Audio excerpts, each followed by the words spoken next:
Aujourd'hui, 7 août 2014, la Côte d'Ivoire est indépendante à 54 ans. Il est temps fort de cette commémoration dans ce journal. La fête nationale rime, vous le savez, avec concerto. La tradition a été respectée dans la nuit d'hier à aujourd'hui. Les Ivoiriens ont convergé vers le boulevard du Canal pour faire la fête. Et puis, calme précaire sur la bande de Gaza. La trêve de 72 heures prend fin demain. Voilà pour les titres. Madame, Monsieur, bonjour et bienvenue dans ce journal. 54 ans que la Côte d'Ivoire a accédé à son indépendance. L'événement est célébré de fort belle manière ce jeudi 7 août en tout cas. Vous le verrez sur ces images. Le traditionnel et impressionnant défilé militaire et paramilitaire a eu lieu ce matin même sur l'esplanade du palais présidentiel en présence donc du chef de l'État. Invité d'honneur à cette parade militaire, les soldats de l'opération des Nations Unies en Côte d'Ivoire, également la force Licorne. À la suite de ce défilé militaire, une cérémonie civile a eu lieu. Elle a vu la participation, la distinction, de 28 personnes par la grande chancelière. Et comme il est de tradition, le chef de l'État s'est adressé à la nation à l'occasion donc de la fête nationale. À la veille de cette 54e édition, le président Alassane Ouattara a accordé une interview à la RTI, interview au cours de laquelle le chef de l'État a rappelé ses priorités pour une Côte d'Ivoire émergente. On l'écoute. L'émergence, d'abord, l'objectif, c'est de sortir la Côte d'Ivoire d'un état où la moitié de la population est en pauvreté.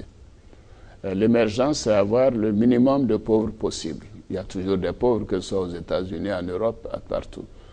Donc, je voudrais qu'en 2020, nous ayons un taux de pauvreté le plus bas possible, 10-15%. Qu'est-ce que cela sous-entend? Qu'avec les progrès économiques que nous allons faire, nous allons doubler le revenu par tête d'habitant. Vous me direz qu'on a déjà doublé le SMIC, mais tout le monde ne reçoit pas le SMIC doublé. Mais vous me direz que nous avons augmenté les prix aux producteurs et que les paysans reçoivent 15% de plus qu'ils ne recevaient il y a 2 ou 3 ans, que les fonctionnaires reçoivent beaucoup plus, mais ce n'est pas cela l'émergence. L'émergence, c'est amener le maximum de gens vers une situation de bien-être. Mais j'ai à l'esprit, pour les mois à venir, 3 priorités en réalité, qui ne sont pas liées nécessairement à l'émergence, parce que l'émergence c'est en 2020, mais qui concerne la préoccupation des Ivoiriens telle que je le ressens et telle que je l'entends. La première chose, c'est la question donc, de la dette intérieure. La deuxième chose, c'est la question donc, du coût de la vie. Les Ivoiriens considèrent qu'il y a un problème avec le coût de la vie, malgré les efforts qui sont faits. Et la troisième chose, c'est la nécessité pour nous de faire en sorte que la Côte d'Ivoire puisse régler le problème de l'emploi et notamment de l'emploi des jeunes. Voici les 3 priorités que j'ai assignées au Premier ministre et au gouvernement pour les mois à venir et que nous ayons des résultats concrets à la fin de l'année ou au début de l'année prochaine.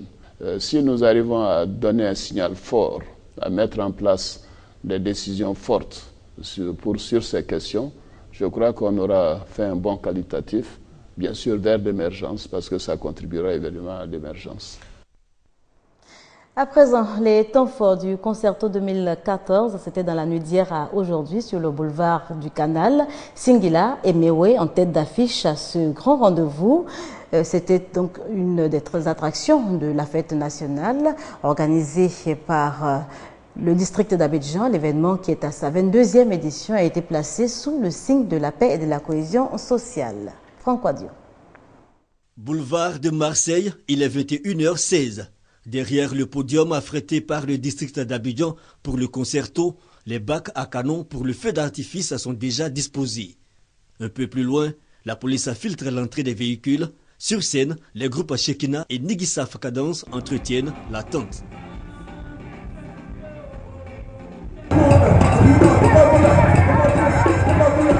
Le public arrive à un rythme lent et régulier. C'est que le dispositif de filtrage des forces de sécurité a pris de court les petits larcins. 3 postes de contrôle, mais on ne se plaint pas. On espère bien s'amuser, surtout que cette année, le thème s'articule autour de la paix et la cohésion sociale. Moi, je suis venu même pour la fête de l'indépendance de la Côte d'Ivoire.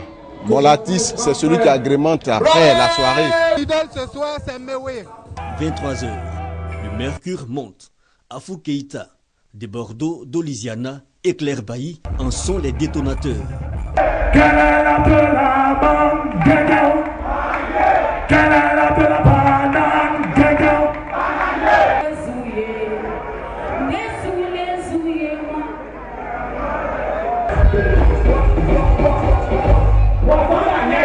À presque minuit, arrivée de l'invité surprise, Singila le Rossignol, heureux d'être là. Chaque fois que je viens ici, j'ai l'impression de compter même pour les habitants de ce pays. Donc je leur suis infiniment reconnaissant.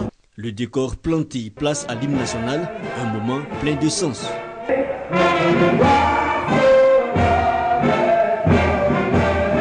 Cette fête de l'indépendance que nous fêtons aujourd'hui doit être le lieu pour nous de renforcer l'esprit de paix, la culture de paix que prône le président de la République pour que la Côte d'Ivoire puisse avancer. Patriotisme, faste et féerie, le ciel est illuminé. L'on peut se laisser donc aller aux Oblazos.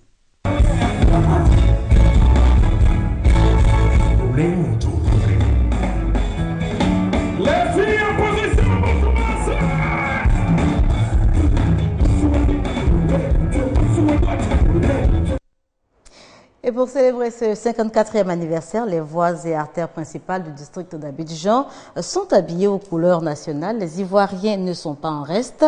Chemises, fanions et autres gadgets pour donc exprimer son patriotisme. Le temps, en tout cas, des bonnes affaires pour les commerçants. On retrouve Franck Kouadio dans un reportage de Siaka Kone. Veille de la célébration du 7 août, les voies et artères du district d'Abidjan se pâment de plus en plus de couleurs nationales. Commune de Trècheville. Des couturiers et stylistes au goût de l'événement épuisent leur stock de chemises et t-shirts à la satisfaction d'une clientèle désireuse d'exprimer son patriotisme. Ces vêtements étaient préparés uniquement pour faire des indépendances. Ces chemises orange, blanc, vert. Et les clients achètent beaucoup. Le coût de chemise, c'est 20 000 francs. Donc ça fait une semaine que les clients viennent acheter chez moi. Il y en a qui prennent 3-4 chemises par rapport aux fêtes de l'indépendance de Côte d'Ivoire. À l'occasion de la fête de l'indépendance, les Ivoiriens sont un peu tous motivés à se procréer des créatures. Ici, nous avons ce genre de chemises que nous offrons à tous les habitants de la Côte d'Ivoire pour, il ne serait-ce que se donner un souvenir à l'occasion de cette 54e anniversaire de la Côte d'Ivoire. Le long de la rue 12, les drapeaux de ces vendeurs ambulants s'arrachent comme de petits pains. À la fête de l'indépendance, on a installé les drapeaux pour que ça marche un peu.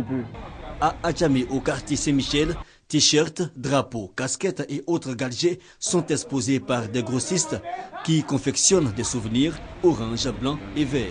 Pendant les fêtes de l'indépendance comme ça, les drapeaux sont demandés en quantité. Donc on fait un peu de tout. Il y a tous les formats, il y a des petits formats de ce genre-là. Il y a les grands formats comme ça. Les prix varient de 2500 à plus 6000, il y a les drapeaux. Il y a même ces drapeaux-là, souvent on voit ça auprès des présidents. Voilà, donc tout ce truc-là on peut faire. Dans les gares routières et autres lieux de commerce, place a été faite aux produits permettant de magnifier les 54 ans d'indépendance de la Côte d'Ivoire.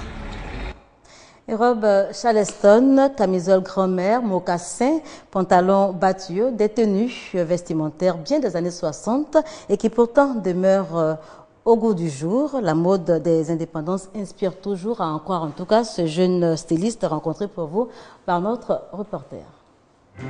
La trompette de Fast Clark aiguise la cadence et les pas de ses danseurs, mannequins de circonstances du bal des années 60, une émission des années 80 qui retraçait déjà quelques vestiges du passé, notamment la mode. L'histoire de la mode commence en Côte d'Ivoire avant 1960. De nombreux stylistes tels Jean Cablan et Traoré Tidiane reviennent de formation en Europe. Les tendances sont donc en vogue, les camisoles, les marinières, les boubous et autres batakalises. En 1970, entrent donc en scène les longues robes avec fronce serrée à la taille.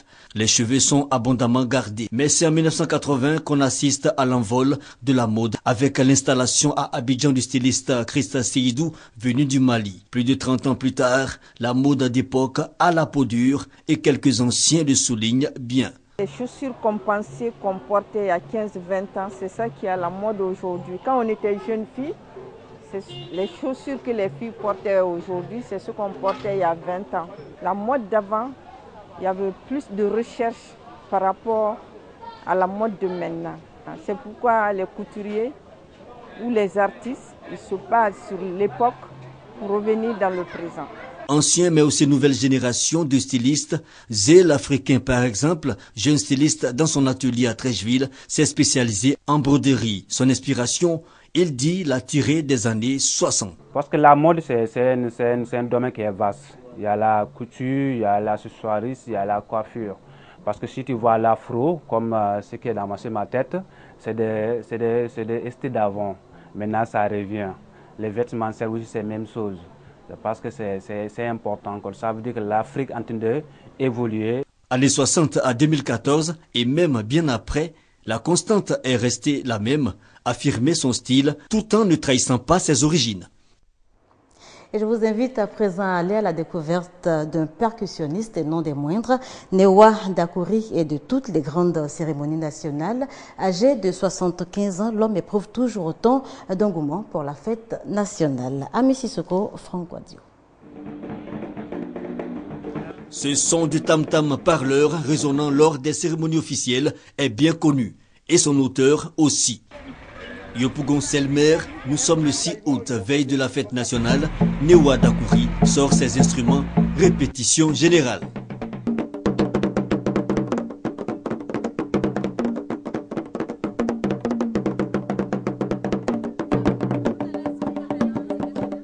Bon, ça c'est pour l'animation qui accompagne les personnalités.